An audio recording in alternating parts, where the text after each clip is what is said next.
Welcome everyone, this is Aniruddh from muscle clinic. आज के episode में हम डिस्कस करेंगे जो मिथ चल रहे हैं फिटनेस एंड बॉडी बिल्डिंग को लेके उसके बारे में।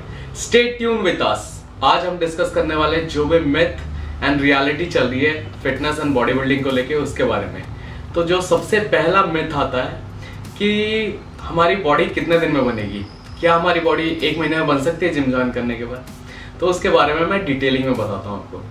तो गाइज, अगर जब आप जिम ज्वाइन करते हो तो आप ऐसा गोल सेट करो कि मुझे बॉडी बनानी है, ठीक है। आप टाइम लिमिट डिसाइड मत करिए। जैसा आप सोचोगे कि मुझे 1 महीने में मेरे 6 पैक एब्स एंड बड़े बड़े बाइसेप्स एंड सब कुछ बन जाएंगे, तो ये पॉसिबल ही नहीं। क्योंकि बॉडी बिल्डिंग जो चीज़ है या फिटनेस जिसको हम बोलते हैं, उसके लिए टाइम लगता है। आपको years and years and years लगेंगे आपको। आप सोचोगे 2 महीने में 3 महीने में बॉडी बन जाएगी, तो ऐसा पॉसिबल ही नहीं है। क्योंकि जो बॉडी बिल्डर्स आप देख रहे हो वो सालों साल मेहनत कर रहे हैं और तब जाके बॉडी बनती है। साथ में आपको सिर्फ जिम मारने से बॉडी नहीं बनती, साथ में आपको डाइट एंड प्रॉपर तरीके का सप्लीमेंटेशन होना भी जरूरी है। आप सोचोगे मैं सिर्फ 2 घंटे 3 घंटे जिम मारूंगा, तो आप अपनी बॉडी में इंजरी बढ़ाओगे, उससे कोई फायदा नहीं होगा, आपको मसल लॉस होगा।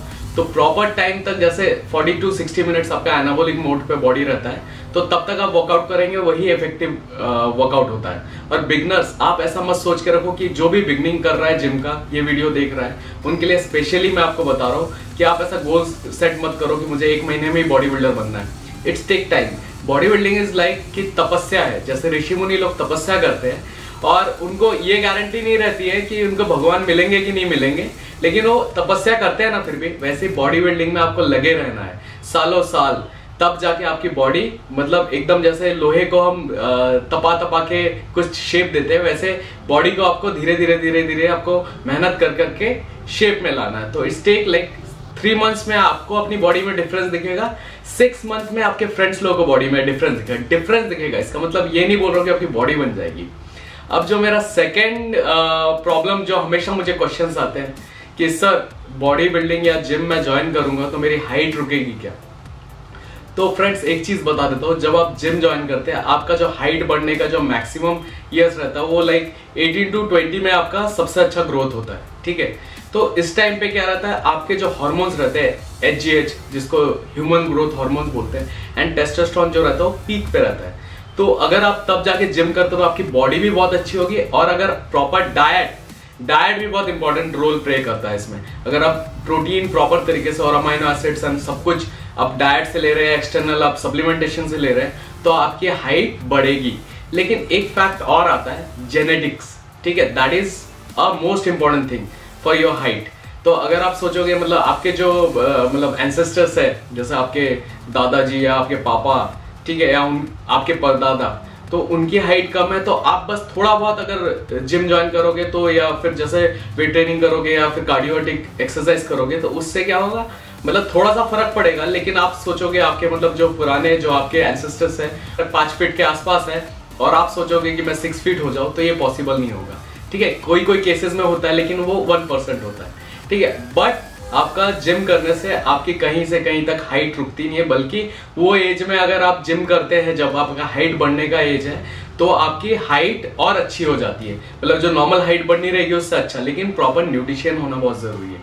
अब जो मेरा थर्ड पॉइंट है कि सर अगर मैं जिम छोड़ूंगा तो मैं मोटा हो जाऊंगा क्या, तो इस चीज को मैं इस तरीके से बताना चाहूँगा। आप जिम करने के टाइम पे अगर आप जितना डाइट ले रहे हैं, जितने कैलोरीज आप कंज्यूम कर रहे हैं, जिम छोड़ने के बाद भी उतना ही अगर कंज्यूम करेंगे तो ऑब्वियसली आप मोटे हो जाएंगे। लेकिन जिम का और डाइट का यहाँ पर ये कनेक्शन नहीं है कि आप जिम भी जितना मतलब जिम छोड़ने के बाद आपका बॉडी वेट बढ़ रहा है। तो जैसे आप क्या कर रहे हैं, आप जैसे 1000 कैलोरीज एक एग्जाम्पल के तौर पर लेते हैं, जैसे आप 1000 कैलोरीज ले रहे हैं जिम कर, जब आप वर्कआउट कर रहे हैं, और वर्कआउट छोड़ने के बाद अगर आप 1000 कैलोरीज ही लेंगे, तो आपकी जो बर्न हो रही थी कैलोरीज जिम में, वो नहीं होगी। तो वो कैलोरी क्या आपकी बॉडी में स्टोर होगी, क्या आप मोटे होंगे। तो इसके साथ जिम के साथ कोई कनेक्शन नहीं है कि आप जिम छोड़ोगे तो आप मोटे हो जाओगे। आप अगर कैलोरी वहां पर जाके जिम छोड़ देते हो और आप कैलोरी डेफिशिएट हो जाते हो, तो आपको कहीं से कहीं तक आपका फैट नहीं बढ़ेगा। अब जो मेरा तीसरा पॉइंट है वो है कि सर, मुझे पूछते हैं लोग ये सब क्वेश्चंस के जो मुझसे पूछे हुए, उसी का आंसर कर रहा हूँ कि मुझे 1 हफ्ते में 6 पैक एब्स बनाना है, पॉसिबल है क्या? 15 डेज में 6 पैक एब्स बनाने हैं, क्योंकि आजकल सब लोगों में होड़ मची हुई है 6 पैक एब्स बनाने की।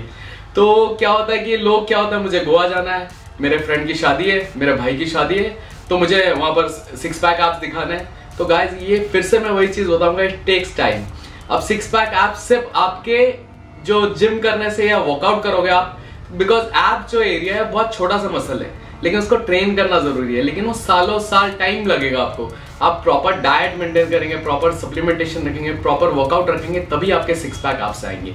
इसकी आप ऐसा सोचोगे कि मैं बस क्रंचेस ही क्रंचेस 500,000 क्रंचेस मारूंगा और मेरे 6 पैक एब्स बन जाएंगे, ऐसा नहीं है। आपको डाइट कट डाउन करना पड़ेगा, बिकॉज एब्स जिसका बॉडी फैट परसेंटेज 30 के ऊपर है, 100 किलो के ऊपर है, उसको भी एब्स है। जिसका बॉडी फैट परसेंटेज 10 के नीचे है, सिंगल डिजिट में, उसको भी एब्स है। बट क्या होता है, जो मोटे लोग होते हैं जो 30% के ऊपर है, उनका एब्स क्या होता है कि उनके फैट के लेयर के नीचे दबा हुआ रहता है, इसलिए वो विजिबल नहीं होता। तो आपको क्या करना पड़ेगा, प्रॉपर डाइट करके उसके फैट परसेंटेज कम करना पड़ेगा। जब आप फैट परसेंटेज कम करेंगे तभी आपके एब्स विजिबल होंगे। जैसे 12-13% में थोड़े थोड़े एब्स दिखने लगते हैं, जब सिंगल डिजिट में रहेंगे तब आप श्रेडेड एकदम जो proper 6 pack abs and veins सब कुछ दिखेगा।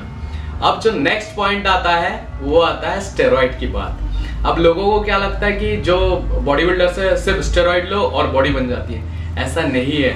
ये जो स्टेरॉइड लेता है उनको भी पता है ये चीज, और जो नहीं लेता है और थोड़ा बहुत जिम कर रहा है उनको भी पता है। स्टेरॉइड लेने के पहले भी आपको प्रॉपर डाइट करना पड़ेगा, प्रॉपर न्यूट्रिशन करना पड़ेगा, प्रॉपर सप्लीमेंटेशन करना पड़ेगा और बहुत सारा हार्डवर्क करना पड़ेगा, जब आपकी बॉडी स्टेरॉइड कंज्यूम करने लायक बन जाएगी। सिर्फ बहुत सारे मेरे पास क्लाइंट्स आते रहते हैं, हमेशा पूछते हैं कि हम लोग स्टेरॉइड ले लेंगे तो हमारी बॉडी बन जाएगी। मैं सबसे पहले बोलता हूँ नहीं, कभी नहीं बन सकती जब तक आप प्रॉपर न्यूट्रिशन, डाइट और बहुत सारा हार्डवर्क नहीं करेंगे। कि आपका जो नेक्स्ट लेवल पे आपको लेके जाना है, जब आपको मतलब कि कंपटीशन लेवल खेलना है या कोई प्रोफेशनली आपको बॉडी बिल्डिंग करना है, तब जाके जरूरत पड़ती है स्टेरॉइड की। और कोई भी जो स्टेरॉइड कंज्यूम करने वाला बॉडी बिल्डर भी सिर्फ स्टेरॉइड लेने से बॉडी नहीं बनती है उसकी। उसको बहुत सारा हार्डवर्क करना पड़ता है, बहुत सारा पैसे स्पेंड करना पड़ता है अपने डाइट और सप्लीमेंट में, और साथ में खूब सारा वर्कआउट करना पड़ता है, तब जाके होता है। सिर्फ स्टेरॉइड लेने से कुछ नहीं होता है, ठीक है। तो अगर आप लोगों को ये गलत फहमी है कि सिर्फ स्टेरॉइड लेके बॉडी बनती है, तो ये गलत बात, चीज को आप हटा दीजिए।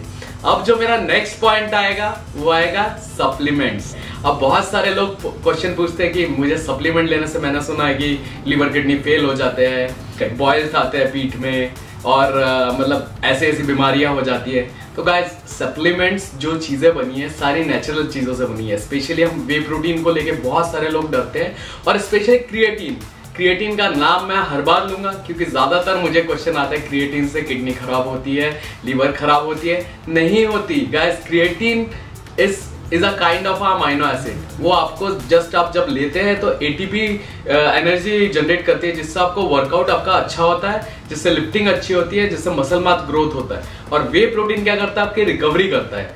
तो वे प्रोटीन क्या होता है, वो भी जो बेसिकली जो चीज प्रोडक्शन के काम पे बनता है। मैं पहले भी एक वीडियो बनाया हुआ हूँ, अब वे प्रोटीन के बारे में देखिए। तो ये कहीं से मतलब कुछ जादू टोना है या फिर कोई केमिकल कंपोजिशन से नहीं बनी हुई है, ये नेचुरल चीजों से बनी है। क्योंकि क्रिएटिन भी आपका ज्यादातर जो भी मीट्स रहते हैं, जैसे रेड मीट हो गया, चिकन वगैरह चीजों में हमेशा मिलता है, नेचुरली मिलता है। तो उसी को वो कॉन्सेंट्रेटेड वर्जन में आपको दिया हुआ है, क्योंकि बाकी जो रियल फूड है उसमें थोड़ा सा कम रहता है। और जो वे प्रोटीन है वो चीज प्रोडक्शन बेसिकली हम नॉर्मल लैंग्वेज में लेते हैं। जब आप पनीर बनाते हैं, पनीर जब आप दूध को फाड़ के पनीर बनाते हैं, जो उसमें पानी बचता है, that is way protein.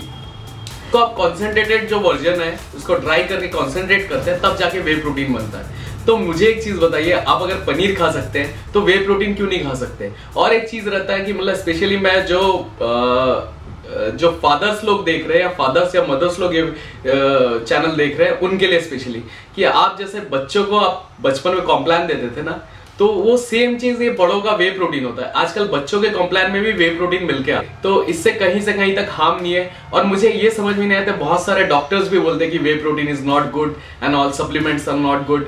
But मेरे बहुत सारे डॉक्टर क्लाइंट्स भी हैं जो बहुत साल से वे प्रोटीन कंज्यूम कर रहे हैं, और मैं इट्स बीन एटलीस्ट 10 years कि मैं सारे सप्लीमेंट कंज्यूम कर रहा हूँ। आज तक मुझे तो एटलीस्ट 10 साल से डॉक्टर के पास जाना नहीं पड़ा, ना मुझे कोई बीमारी है। मैं हमेशा साल में एक बार अपना पूरा फुल बॉडी चेकअप कराता हूँ, तो सब कुछ नील निकलता है। तो ये सब चीजें कि आपकी इम्यूनिटी जब आप, क्योंकि हमको रियल फूड से उतना प्रोटीन मिल ही नहीं रहा है, क्योंकि मैं वेजिटेरियन हूँ। वेज डाइट पे भी एक मैं पहले वीडियो बना चुका हूँ जिसमें आपको रियलिटी बताया था वेज डाइट की। तो ऐसे कहीं से कहीं तक नहीं होता है। अब जो मेरा नेक्स्ट पॉइंट है, दैट इज फैट बर्नर्स। बहुत सारे मिथ रहता है कि लोग क्या करते हैं, जिम ट्रेनर्स एंड ऑल, सबको आजकल होड़ मची हुई है कि ये फैट बर्नर लो, ये फैट बर्नर लो, आपका फैट परसेंटेज कम हो जाएगा। तो गाइस आपको एक सिंपल सा मेरा स्टोर है, लेकिन फिर भी मैं ये चीज बताता हूँ, मुझे सेल करना है फैट बर्नर, लेकिन मैं सही आदमी को सेल करना चाहता हूँ। ऐसा नहीं कि मैं किसी को भी जबरदस्ती बेच दूं फैट बर्नर, क्योंकि ये गलत है।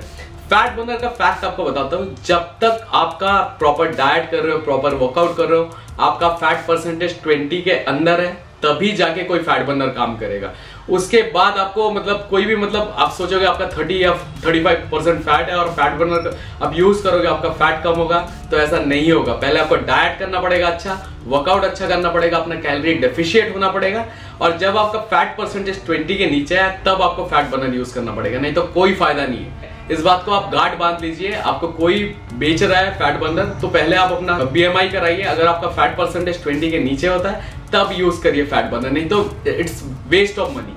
तो इसके बारे में आपको ज्यादा कुछ जानना है तो प्लीज कमेंट सेक्शन में कमेंट करिए, या आपको भी कुछ मिथ है जिसके बारे में आपको समझ में नहीं आ रहा है वो भी मुझसे पूछ सकते हैं। मुझे यहाँ पर इंस्टा का लिंक आ रहा होगा, वहां पर डायरेक्टली आप मैसेज करिए मुझे, मैं आपको क्वेरीज हमेशा सॉल्व करने की कोशिश करता हूँ। और ये सीरीज का सबसे पहला गिव अवे है, तो मैं ये मसल क्लिनिक बैंड देना चाहूंगा। अपने जो भी मेरे वीडियो में पहले 10 कमेंट्स देंगे, please come and collect this muscle clinic banned from my store. Store का एड्रेस आपको दिया हुआ है, डायरेक्टली आप मुझे मेरे पास आइए, बिकॉज मेरे 1000 सब्सक्राइबर कंप्लीट हो गए, 1000 के ऊपर हो गए। Thanks for your love and support. तो इसलिए मैं क्या कर रहा हूँ, गिव अवे करना चाहता हूँ, तो बहुत ही स्मॉल चीज से कर रहा हूँ। मेरे स्टोर का बैंड देख सकते हैं आप, मसल क्लिनिक बाय एनी रे, और पीछे लिखा है कीप पंपिंग। तो कीप पंपिंग से क्या होगा, आपको मोटिवेटेड रहेंगे आप हमेशा कि आपको वर्कआउट करना है, अच्छा डाइट फॉलो करना है इस चीज के लिए। तो मैं 10 बैंड्स अभी गिव अवे में दे रहा हूँ, तो जो जिसके भी पहले 10 कमेंट आएंगे please visit to my store और मैं आपको फ्री में दूंगा ये band. Hope you like this video. If you did then please like, share, subscribe my YouTube channel. Keep pumping, stay